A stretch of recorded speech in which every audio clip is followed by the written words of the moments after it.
Hi there. Welcome to listeners from across the globe.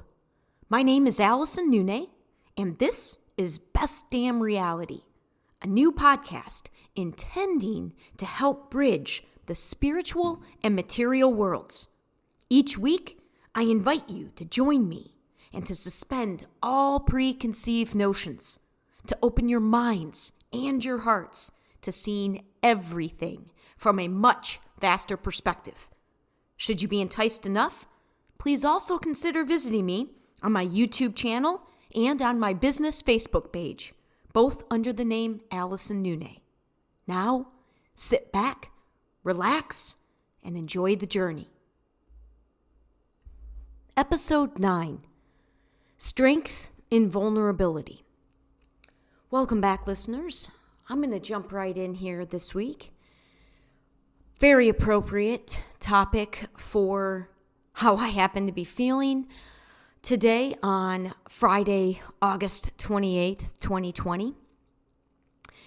Very powerful times, very significant shifting times for all of us right now, as we all still cope with the shaking up of reality that is taking place under the guise, backdrop of COVID-19, with the backdrop of yet another election in the United States of America, and the political games and the political manipulation that go hand in hand with an election year.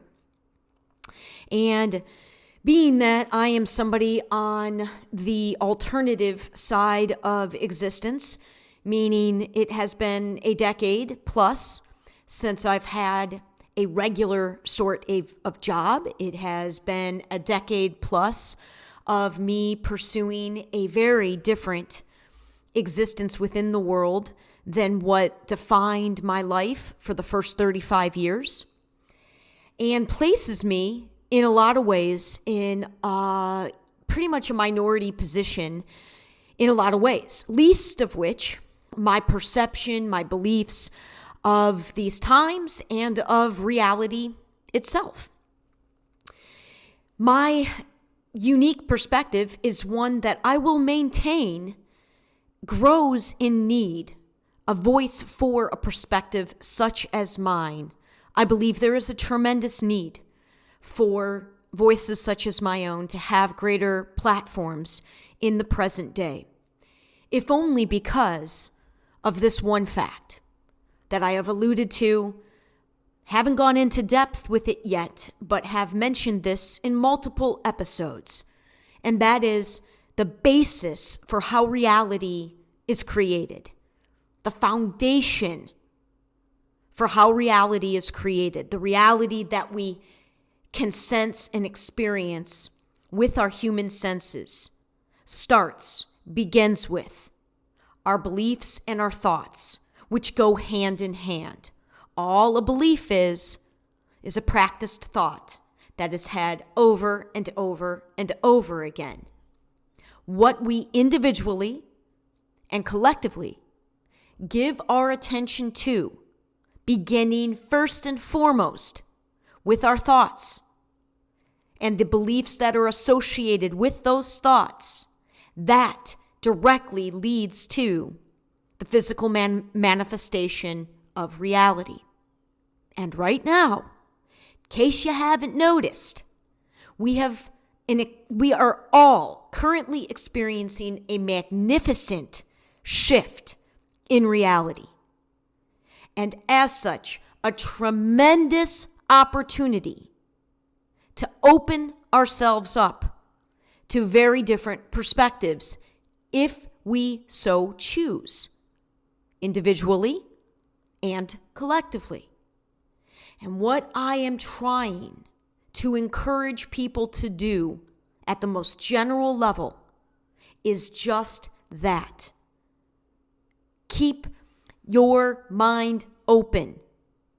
And what I would argue is that it is, for most people, very hard to see within themselves the degree to which we have been conditioned in a very limited way So that even when somebody like me presents a differing viewpoint, most especially because I'm coming to you outside of the regular rules, outside of the regular game, if you will, it is very hard to do just that, to open your minds, to identify where you are blocked, where you may be blocking a new way of looking at something.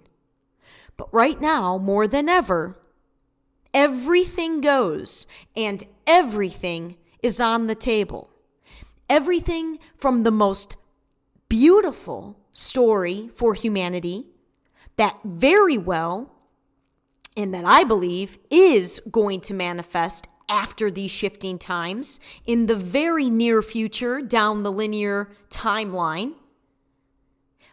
But there are also many, I would argue many more voices, and still the vast majority of humans, their primary access and conditioning are to the voices that are telling a very different story. That old, repetitive human history story of, okay, now who is it against who now? Now we've even got, I'm telling you folks, when you got people, when you have people even within the realms of like sports arguing, when it gets down to the level of now it's mask wearers versus non-mask wearers, and that's another layer of how we can judge and criticize and hate one another.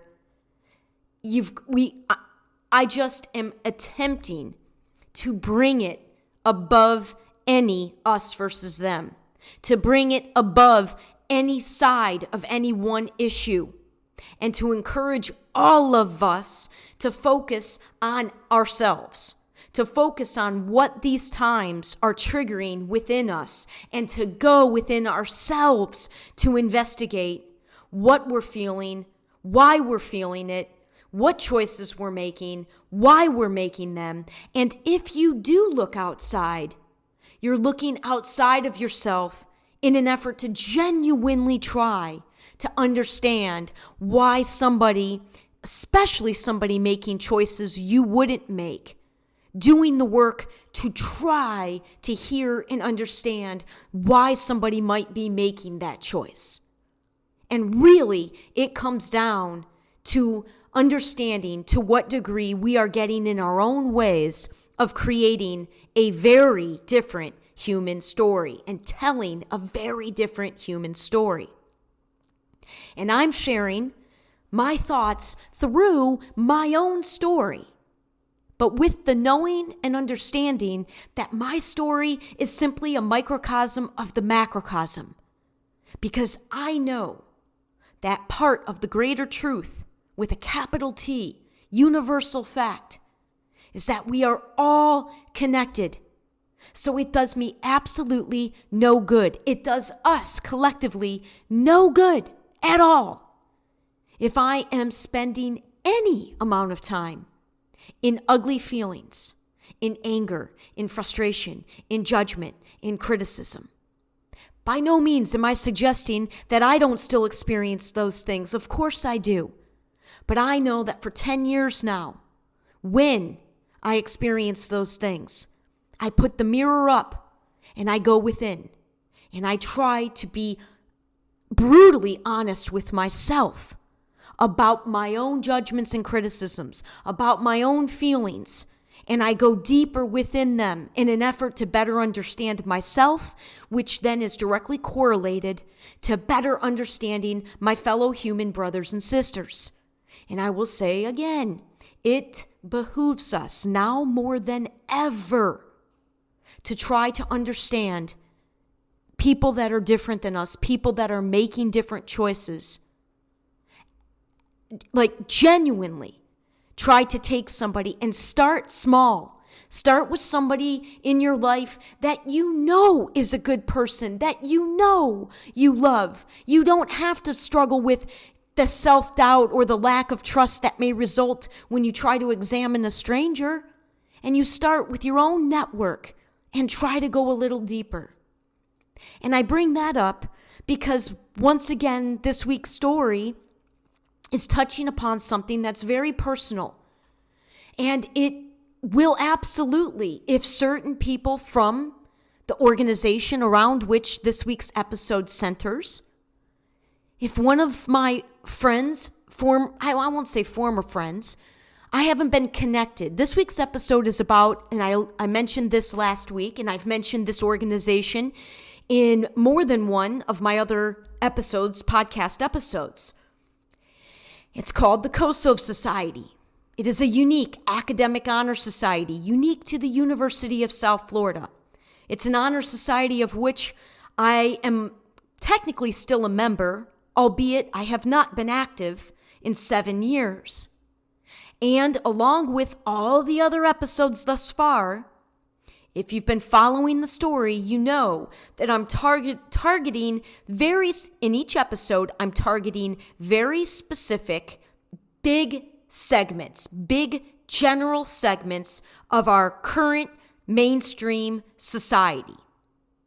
And I am going within stories and experiences of my own life and talking about these segments of society with the hopes that as my project introduced in episode 1, Ripple 2020, becomes further developed, that I will go back and attempt to reach out to specific individuals that are involved with the topic or group or theme that I'm speaking of in any given week in an effort to spread the project through their own networks.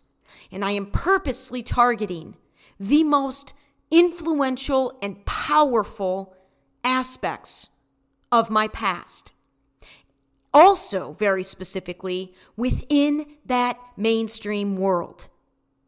We've covered the NBA, we've covered big business, we've covered Microsoft, we've covered Iron Man, and this week we cover the general topic of highly educated academic individuals.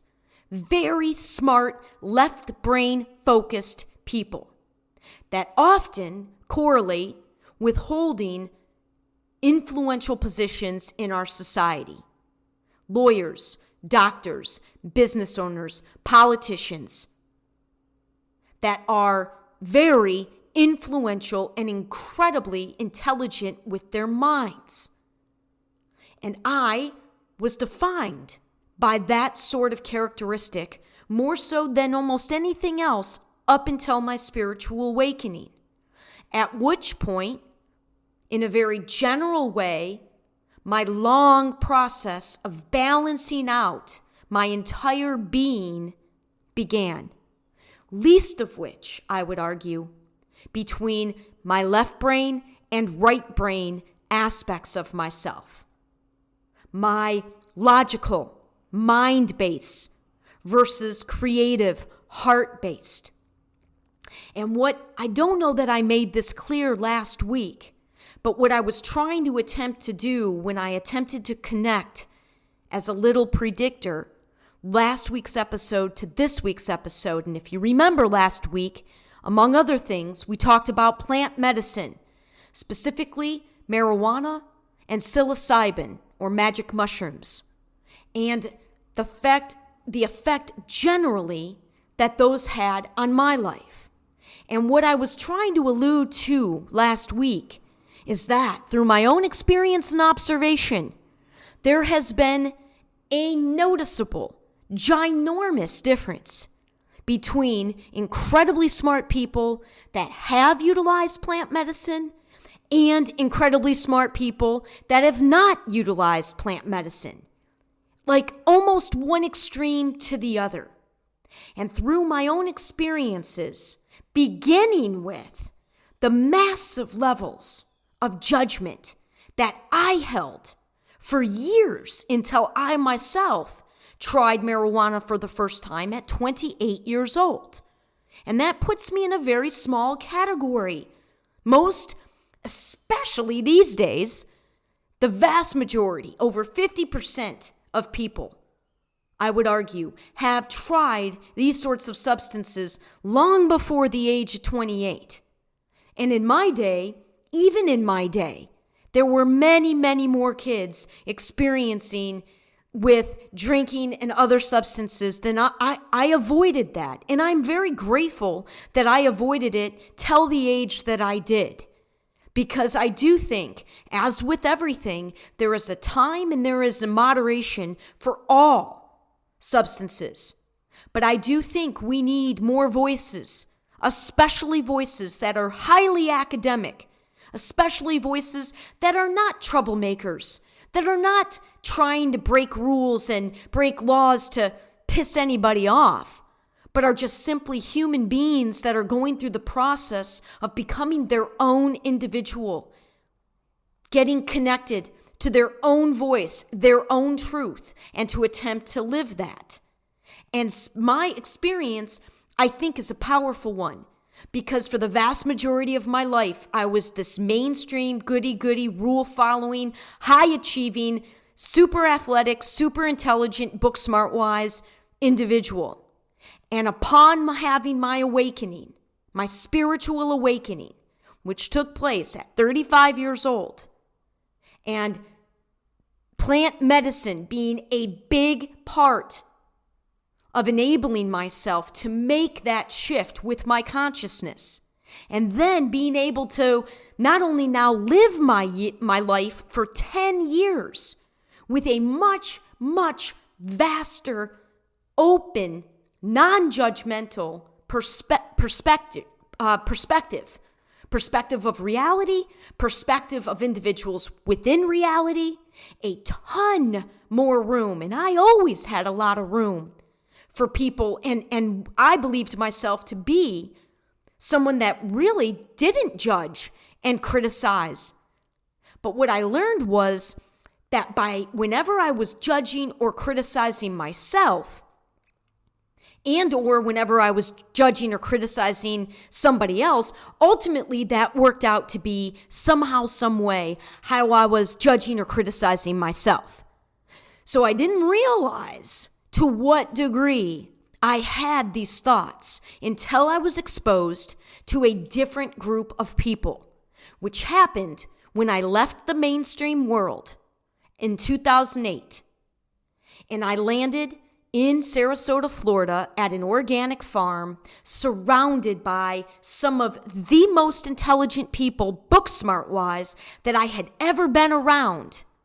But collectively, individually and collectively, they also happened to be a group that clearly was experiencing a vaster array of life than what I had been surrounded by up until that point. At this point, I was in my early 30s. This was a couple of years before my awakening, but it would lay the groundwork. So before we dive into the coasts of society, let me state, and again, I'm not trying to push these substances. I'm not intending to place judgment upon anybody. However, what I have learned in the past 10 years is that there is a very, very fine line between a judgment and simply an observation, or calling a spade a spade. And a lot of times, simply making an observation can certainly be misconstrued or twisted up to be portrayed as a judgment. I'm not trying to judge, but I am very much sharing my direct experiences. And I have been studying my own energy and the energies at all around me for a decade at the nth degree. And while I have nothing substantial other than my word to sort of back up to what degree I think some of my findings, if you will, hold as much validation as a more formalized scientific experiment, I'm not conducting formalized scientific experiments, but my entire life has served as a giant experiment of energy for 10 years.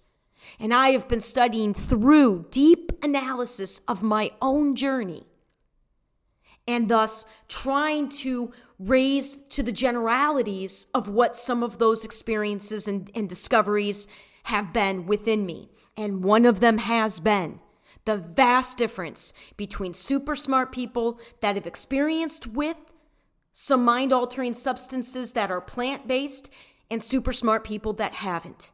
And just like with all sorts of other areas of our world and society right now more than ever, we need more voices from this balanced point, from this place of understanding and identifying what the various extremes are, but trying to speak at it from a middle point where you're not on one side or the other.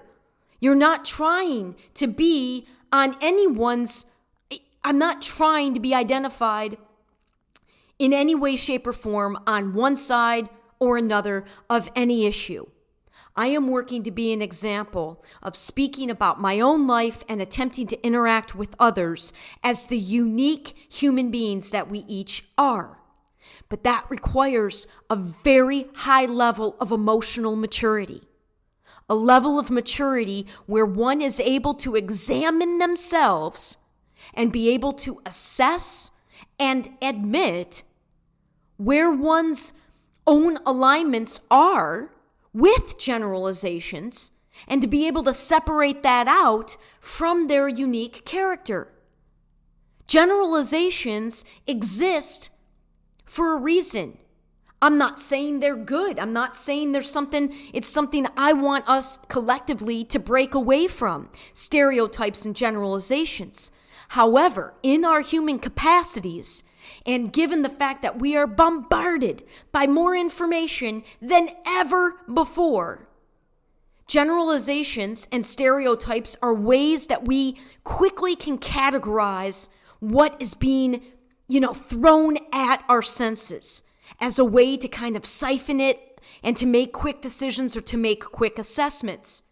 But it takes an extremely mature individual to be able to admit what parts of themselves might fall under a particular generalization and be able to separate that out from their uniqueness. And similarly, when looking at somebody else, being able to see what may or may not be, classifying somebody in a group of a generalization, but providing space, time, and opportunity to get to know that person's situation beyond the surface and beyond the generalization.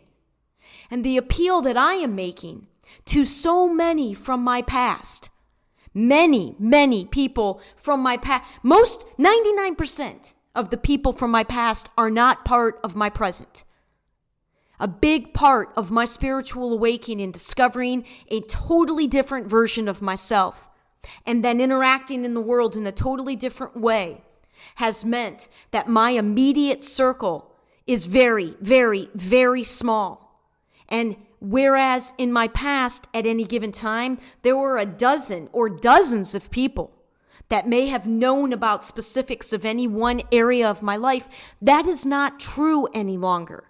Very few people, single digit, one hand, are able to know who I am, what I'm pursuing, what I've been doing at this moment in time. But in short, I am here for this transition. This is what my soul came here to do. I am here to be a voice of, to speak to, and to live and co-create a very different version of Earth. One that is based in love, cooperation, abundance, and thriving. And that is very different than the world from which I had to break free, the world in which I found myself incredibly miserable and alone, the world in which I never was able to thrive, the world of lack, the world of fear, the world of judgment, and the world of competition, and the world of money-based goals and hierarchy. Most specifically, the hierarchy. It wasn't until I landed at that hippie farm that I found how much I was judging the people that I was working with. I remember thinking, because for me, it was a stepping stone. I didn't know what it was a stepping stone to, But I perceived farm work and simply being a farmhand for somebody like me with a college education and at that point a graduate degree to boot. Farm work, I'm far above that. Anybody my age or around my age doing farm work must certainly have something wrong with them if they're settling for this. Why are they not in an office? Why are they not pursuing a more prestigious career? These were all judgments that I quickly learned that I had when I arrived here. And as I began to face those and be honest with myself and examine myself, I realized, whoa, I definitely have some work to do because I certainly never saw myself like that. And as I went through the process of that, what I learned what the frequency of judgment and criticism felt like, what it felt like. And I studied and I've been working with my own judgments and criticisms at an exponentially higher level and degree than ever before for 10 years.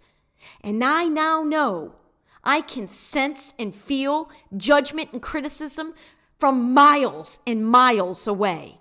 I can feel it without somebody ever saying a word.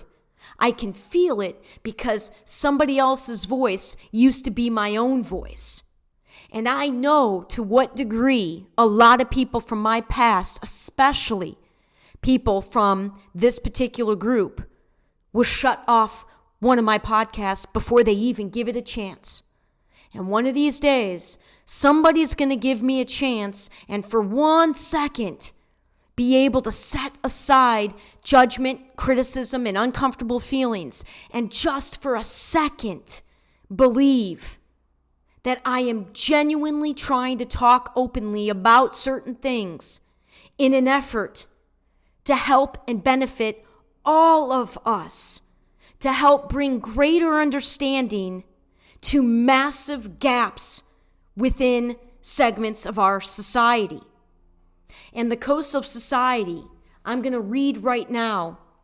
I've got our Alumni Society Charter Preamble that I received when I first became an alumni. And by the way, when I was inducted in 1996 to this unique honor society, it served as the second walloping example of there are no accidents or coincidences, only synchronicities being guided by a divine energy, whatever you're comfortable calling that.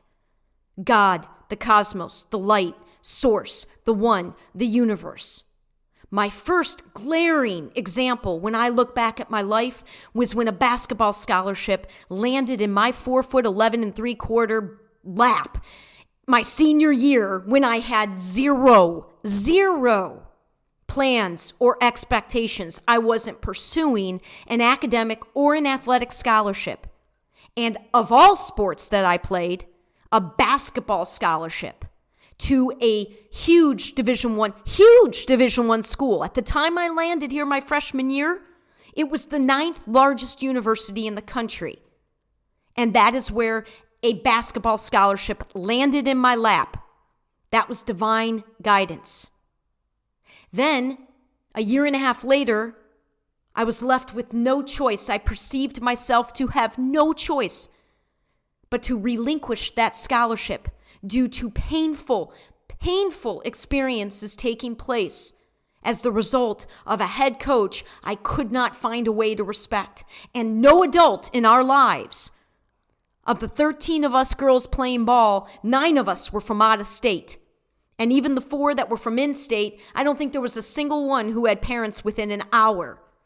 There were very few adults looking out for us. And what transpired during my short time as a basketball player under my specific coach was not positive and set a very painful tone for me going into my adulthood. And as a 19-year-old kid, that was not easy. And I had no choice but to relinquish that scholarship in early November of my sophomore year, which was 1995. 3.5 months later, I received a letter from the university because I decided I was going to stay at USF, at the University of South Florida. I was a member of the Honors College and was very happy with my academic experience thus far. And I was only 5 feet tall. So my future, I knew, wasn't about basketball. So I wasn't going to go gallivanting around the country trying to find another place to play basketball. I knew at that time the WNBA did not exist. My future was not about a professional sport. So it was time for me to fall back, and thank God I could, because a lot of my teammates couldn't. They didn't have the option to fall back on their academics. And at a minimum, I knew being a part of the Honors College would waive out-of-state tuition. Lo and behold, 3.5 months after giving up my athletic scholarship, I get this letter that I find out was sent to every single sophomore that had a 3.5 GPA or higher. At this point, I had a 4.0. And I was eligible to apply for this scholarship called the Kosovo Society, and it covered everything that my athletic scholarship covered. I couldn't believe it. So of course, I applied. And I don't know how many, usually I think there's usually 100 plus applicants. Again, it's changed in recent years. But back in the day, there were 100, usually in the high, 70 to 100 plus applicants at a minimum. And they usually accepted 2. And it was a 2-year full ride scholarship. It would cover my junior and senior year. It would cover everything that my athletic scholarship covered. My year, 3 of us, 3 ladies, were recipients of this scholarship. And I was fortunate enough to be the second to last class that got to meet Mrs. Kosovo of Harry and Ruth Kosovo, who established this scholarship in 1983. As Russian immigrants, Harry, the husband, had achieved tremendous financial success. And as an immigrant, he felt compelled. He felt it was his duty to give back to the country that afforded him such opportunity and such success when taking advantage of the opportunities presented to him. And he founded this unique scholarship because his next door neighbor and his brother were attending the University of South Florida. And they were very impressed with young John. And that is why they chose USF as the institution to which they were going to dedicate and give, at that time, the largest private donation to the university. Now, again, USF is a young university, comparatively speaking. It was founded in 1960. This was 1983. So it was less than a quarter century old. But at the time, this was a huge deal. But Harry would die just a few years later. So only a single-digit number of students got to meet Harry before he passed away. And I was the second to last class that got to meet Ruth, who was this little, beautiful, amazing soul and spirit.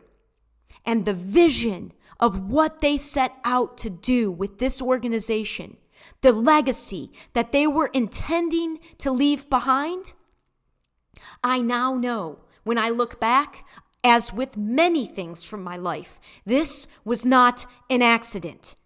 The vision that Harry had, if I look back at my own application for USF, before I would ever learn of the Kosovo Society, there are tremendous similarities to what I was expressing for my vision of my future and the world that aligned with Harry's. Most specifically, I'm going to read this paragraph.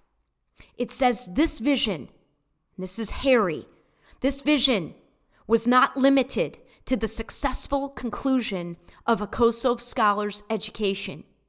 It looked toward a future network of Kosovo alumni in diverse occupations and professions whose collective achievements, experiences, and perceptions would combine to impact our society in a positive and lasting way. Part of your obligation as a recipient of a Kosovo scholarship is to participate in the creation of such an organization. The areas where you will collectively work in this endeavor and the vehicle for your contributions are yet to be determined, but you are all expected to provide your ideas and your own vision of the future to begin the second phase of Harry's dream. From where I'm sitting, we have not yet accomplished that. We haven't even come close. And how do I know that? Because individually, my portion of that, what little I can do, my idea, my vision, how I can use my skill sets, in no small part, that is what Ripple 2020, my project introduced in episode 1, is all about. But my last interaction at the COSO Society annual retreat was one that, in short, it was, oh my God, it was unbelievably embarrassing for me. Hence, the title of this episode, Strength in Vulnerability.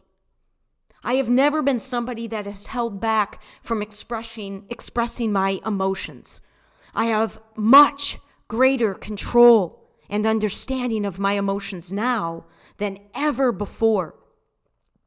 And thankfully, I had such a solid presence in the world of athletics, and I was surrounded by and worked with so many men in my life that a lot of times I think when I was exposing myself to be vulnerable, it was sort of overlooked.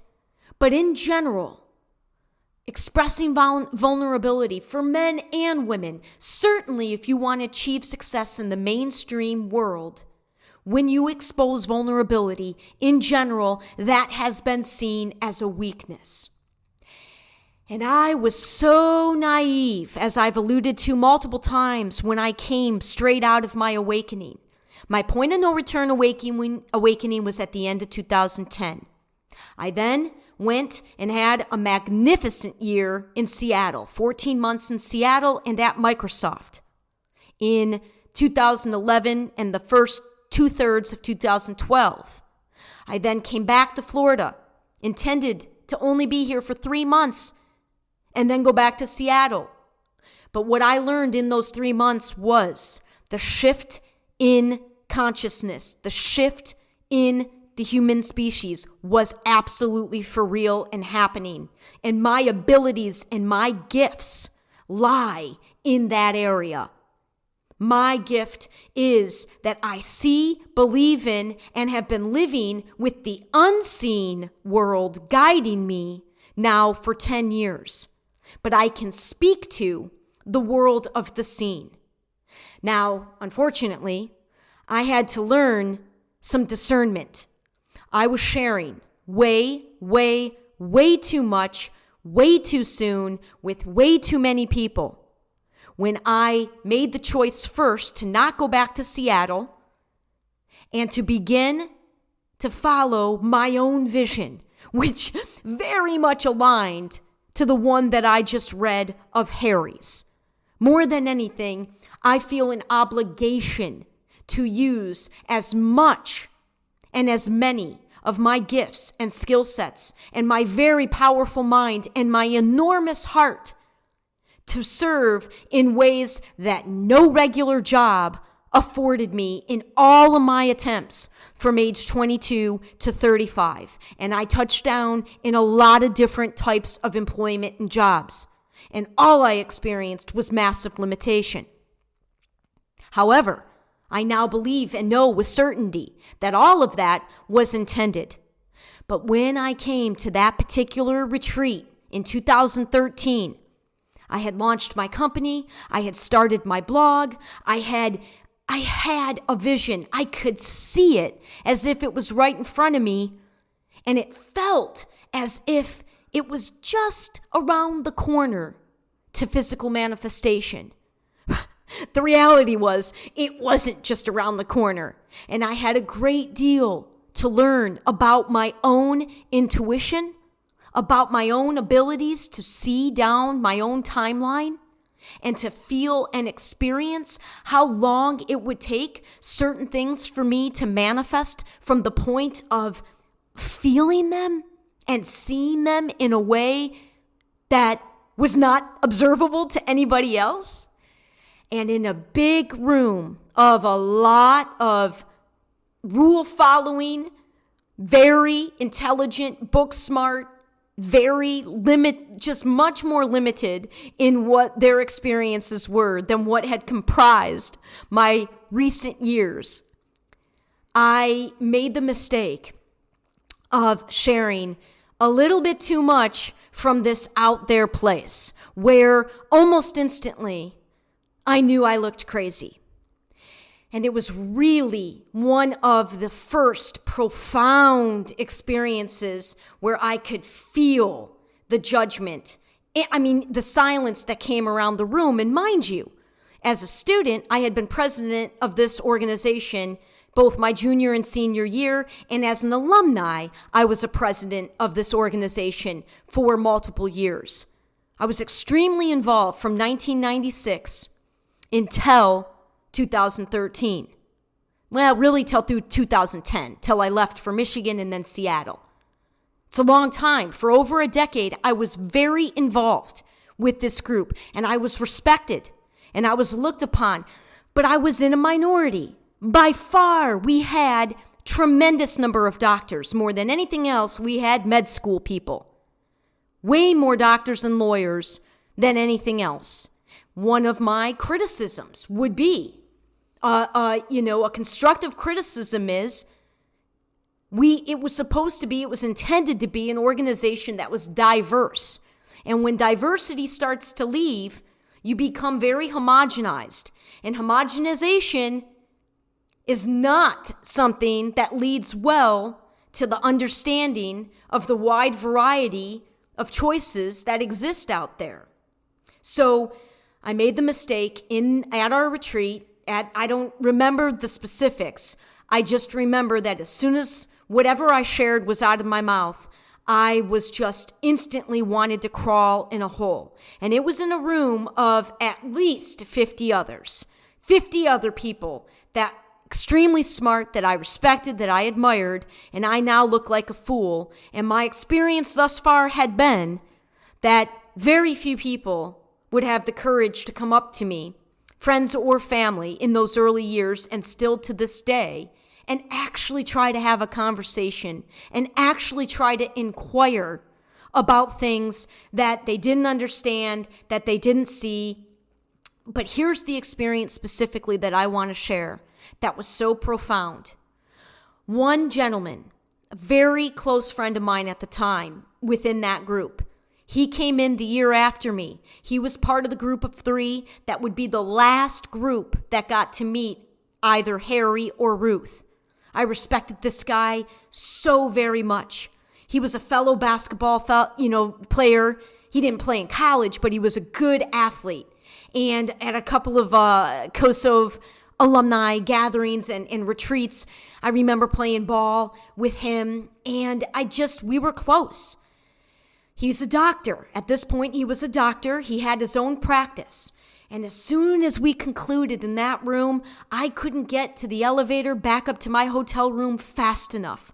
I was humiliated and I was embarrassed, and I knew everybody in that room thought I had lost my mind based on what I was trying to express and from how far out there it was coming. And I remember this friend, he reached out to me. He came to my room in the capacity of being my friend and in the capacity of being an expert in the field, expert in quotations, a young expert in the field of health and as a doctor. And he evaluated my mental stability. And it was, to this day, the only example I have ever experienced where I did not feel judged by him. I did not feel he was not criticizing me. He was genuinely just concerned and really was just trying to ascertain the level of my mental stability and whether or not I was as delusional as if you just focused on the words, and if you didn't know me, it would seem that I was had lost maybe my marbles a little bit. But he sat there and he questioned me, and he was able to determine relatively quickly that while what came out of my mouth was confusing and didn't make a lot of sense to him, he was pretty confident that I was not, a threat to anybody. I wasn't a threat to myself. And what that interaction provided for me was a guideline of what it means when somebody is able to communicate with you, when clearly they're not seeing things from the way that you're seeing it. They've got questions about it, but genuinely coming from the area of concern. And I share that story only because this is one gentleman, him and one other, a female who's also a doctor, are two people that I dream of. These two people literally being able to one day receive any aspect of my work and my words from a genuine place of trusting that although it's very different than their experiences, although I've made choices that they would likely never make in their life, to remember the person that I am in my soul, in my heart, the person with whom they had spent years being close to and sharing deep conversations and experiences and connection, and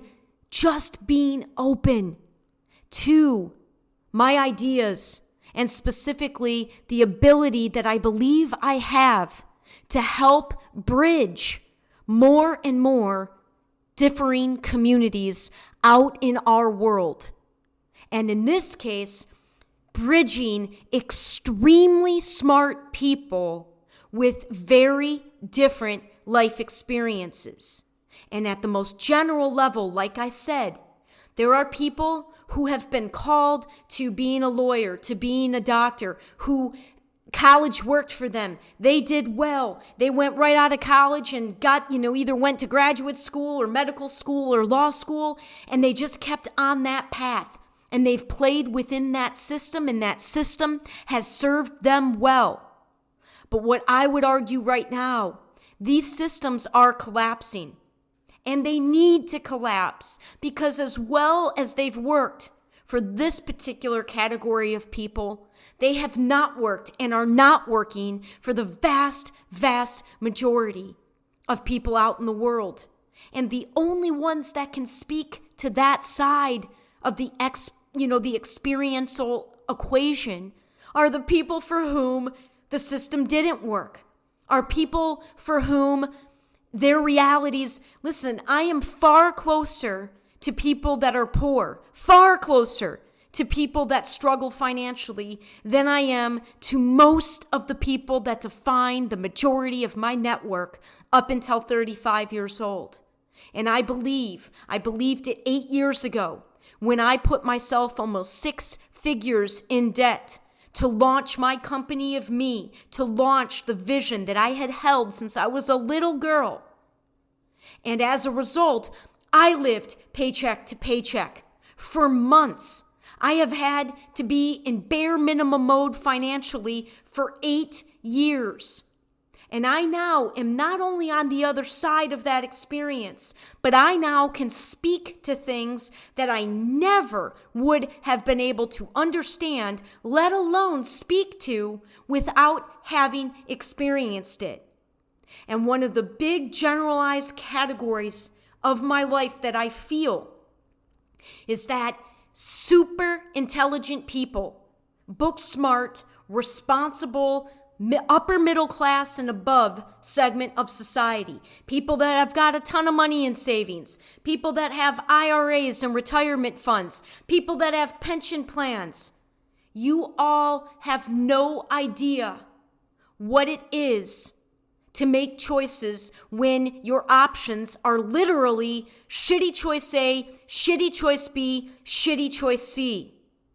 Unless you faced it, you have no idea what it is when you have to make a decision. Okay, am I going to get health insurance this year? Am I going to have a reliable transportation? Am I going to have a place to live or food on my table? When you have no choice but to cut one or multiple of those things out.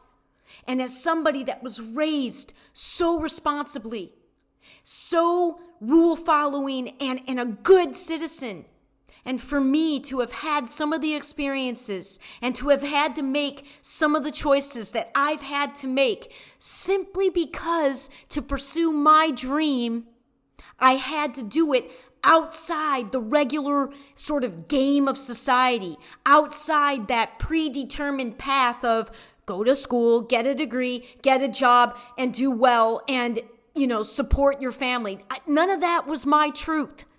None of that was my reality. And it is a very different set of lived experiences. And to this day, despite the fact that I am not only on the other side of handling what was almost a 6-figure debt, not only did I handle it without claiming bankruptcy, not only did I maintain to hold on to my vision and to my dream and to keep it on life support for years as I handled the consequences of taking such a risky leap of faith financially to fund my dream. But I now own my home.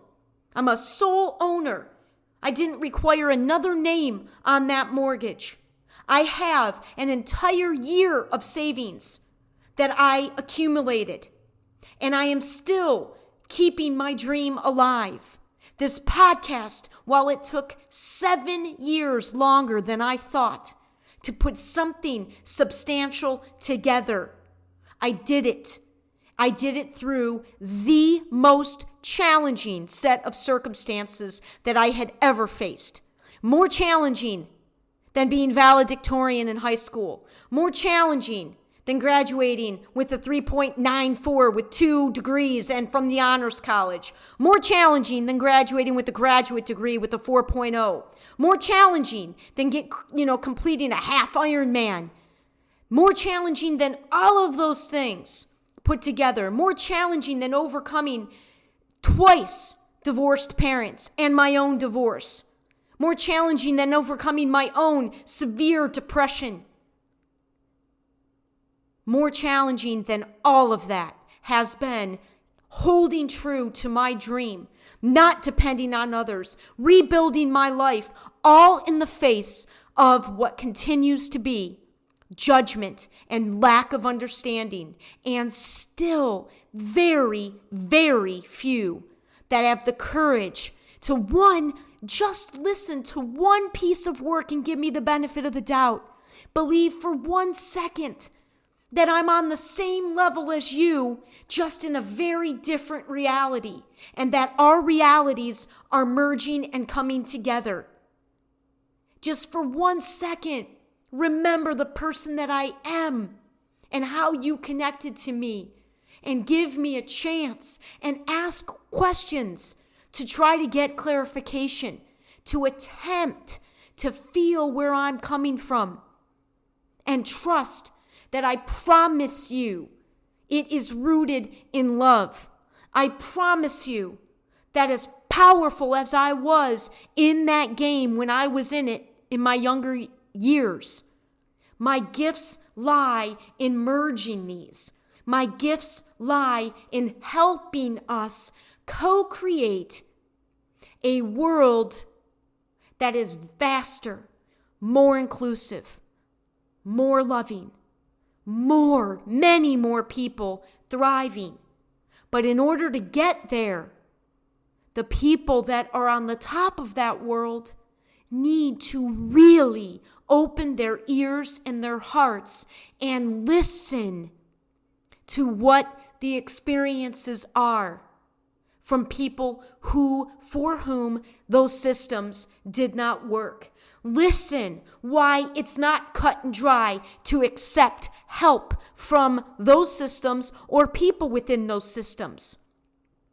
Because help from those systems, often it comes with either one or two things that I have found in the past decade. It comes with either tremendous judgment for needing help, and or it comes with conditions that almost make it irrelevant.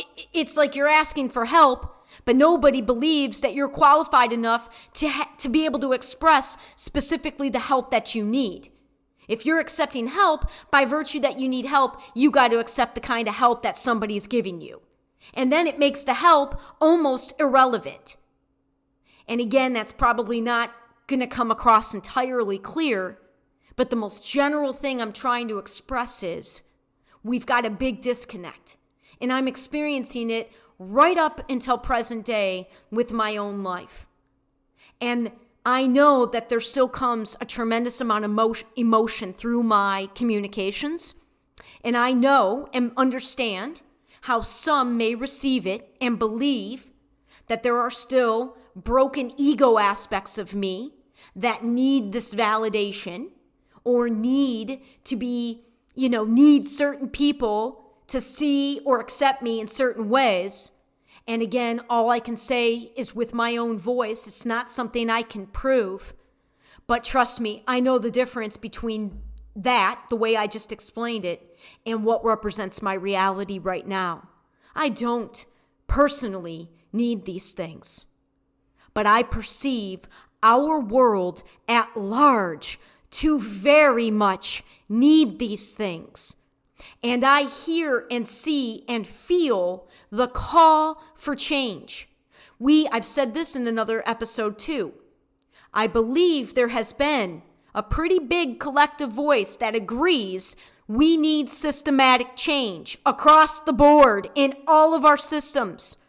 What befuddles me and confuses me is that how can you be claiming and agreeing that we need change and unable to see how continuing to exist and live and make choices and work within the existing systems, that is not going to result in change. As one of my greatest influences always says, Abraham Hicks, you cannot get there from here. You cannot get where you're trying to go, can't get to change by playing the same old games. And those of you who have done the best in those games, you can't even see to what degree you're holding on to it. And I understand that. I have compassion for that.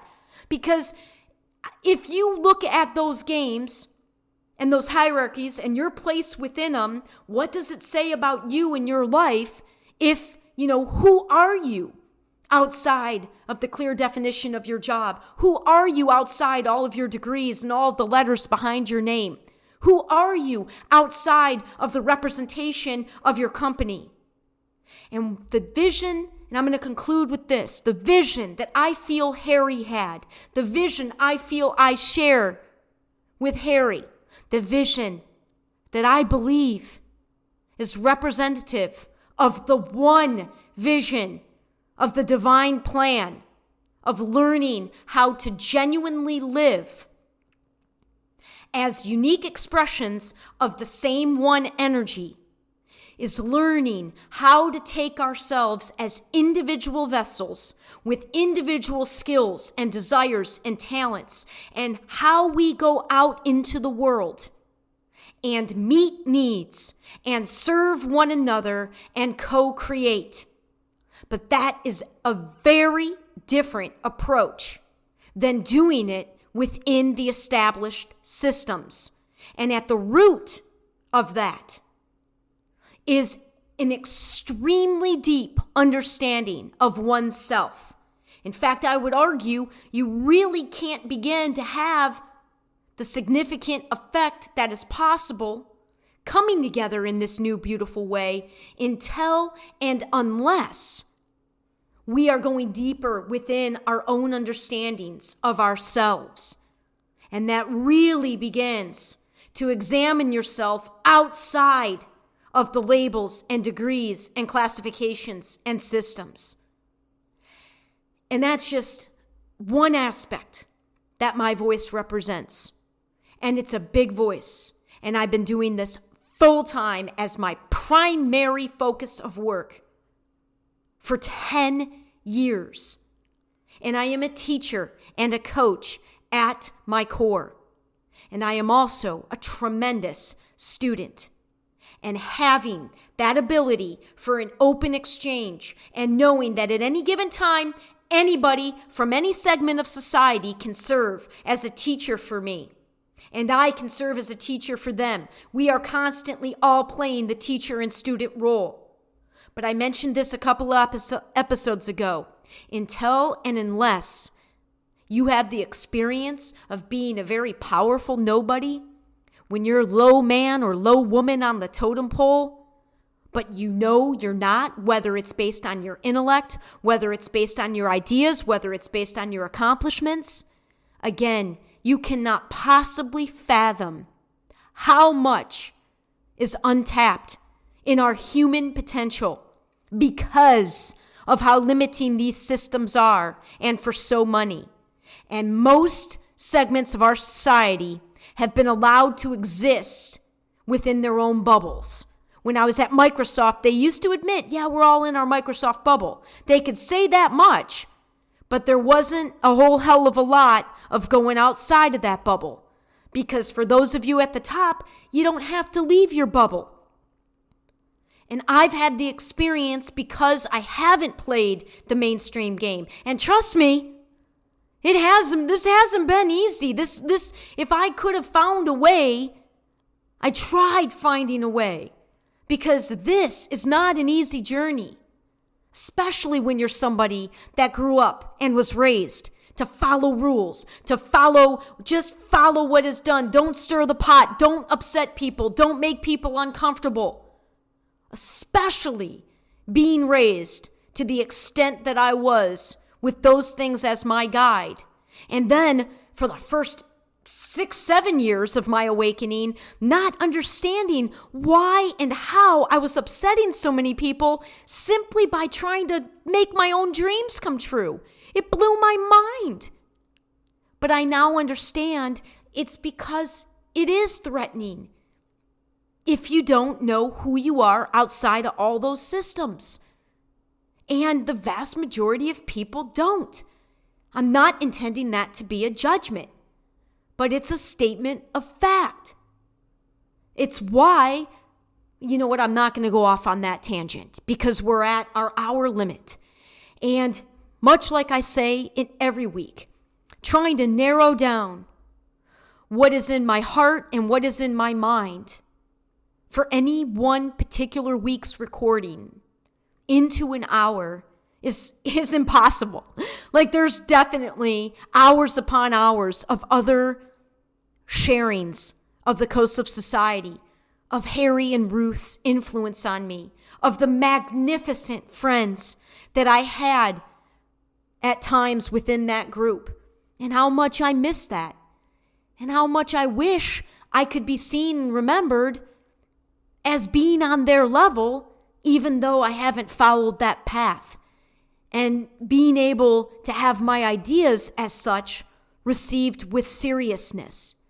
But all I can do is continue to live it and continue to trust that wherever the opportunity lies down the line for me to implement and put this energy of mine, this powerful mind and heart energy of mine more into the world, it'll come. And if it doesn't, at least I will go through this life knowing that I have done everything I can and loving the fact that I finally have the courage to be authentic and not be afraid of being somebody that is really different than what I was showing for a lot of years. Afraid to share the visions that I saw so clearly. But now the shift is happening, and my sense is that in just a matter of months, there will be more people that will be wanting and desiring to understand what in the hell is happening. And if people want to hear the best case scenario story, if people want to hear ideas that are not fear-mongering, that are not about doom and gloom, but that are revolving around the fact that we have finally reached a critical mass of energy in the collective human consciousness that has awoken and remembered the immense power that is within each and every one of us, and how we haven't even begun to touch the tip of the iceberg of what it means to be human and to serve and love one another and to create a world based in those energies. And I'm here, and I will be here until I leave this form, talking about and living from that perspective. Thanks for listening. Talk to you next week.